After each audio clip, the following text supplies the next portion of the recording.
This is the Umbreon VMAX, and aside from being a gorgeous and expensive card, it also shows one of the mistakes that you are most likely making, which is not looking at these graphs. These graphs may just look like graphs, but they are important because by showing the past and present of this card, it also shows the past and present of the Pokemon market, because one card is a piece of this market as a whole and represents it a bit. Now, another thing is that by looking at the market now, you can help predict it in the future.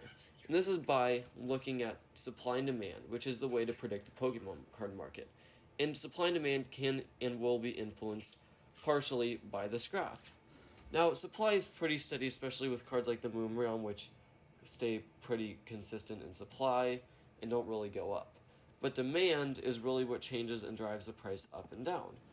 And by being able to use this graph to possibly predict that, let's say, the market is going to go up and down, like you can for probably the rest of June, you see that it's going down right now, so it's probably going to go down.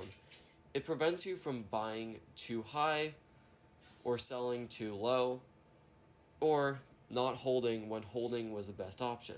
Now, these three mistakes may seem like minimal ones, but really they can cost you hundreds, if not thousands of dollars, especially when you start getting bigger into dealing with Pokemon cards. Next, we have these graphs. This graph shows mainly the PSA and graded value of this card. In this example, it's a Moonbreon, and Price Charting is a very good website for this.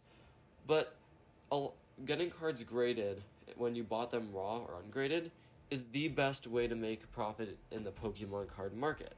So, by looking at these graphs, you can evaluate how much a card goes for in a PSA 10 or PSA 9, whatever grade you're looking for, and you can look at many different cards, whether it's in the same set or era, and find the best card to buy.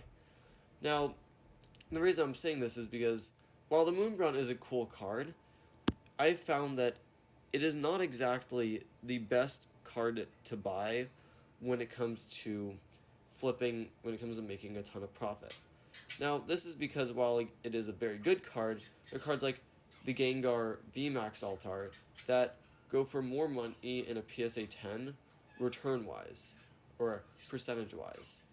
Or in other words, if you were to spend as much money on Gengar VMAX Alt-Arts as you would on one Umbreon VMAX Alt-Art, you would make more money. And this is really important because if you want to make a ton of money, you've got to look at these graphs, evaluate different cards, look at many cards, and see which is the best. In fact, I put the Umbreon VMAX for this reason exactly on the bottom, or at least fifth, on the list of best VMAXs to buy. Number one, we have recklessly buying packs. As you can see here, there are hundreds, if not, and there are probably thousands of different sealed products. And while buying sealed products as an investment is a good idea, there's a few winners, and it's only a good idea if you pick out the winners. And typically, I would say a winner is something like the Charizard UPC, the Mew UPC, the Celebrations UPC, or something where if you didn't get anything out of the packs, you would still do well or gain a lot of value because of the promos and how much they go for graded possible.